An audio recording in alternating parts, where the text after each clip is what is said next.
திருவிக நகரில் இருக்கக்கூடிய கால்பந்து மைதானத்தில் எல்லோரும் விளையாடுகிறார்கள்.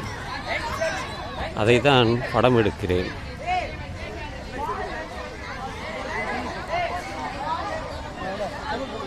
பலர் இங்கே வந்து விளையாடுகிறார்கள், சிறுவர்கள் முதல் பெரியவர்கள் வரை. இதுதான் அந்த நடைபாதை. ஒரு முறை சுற்றி வந்தால் சுமார் 300 மீட்டர். அதை படம் எடுப்பதற்குத்தான் இங்கே வந்தேன்.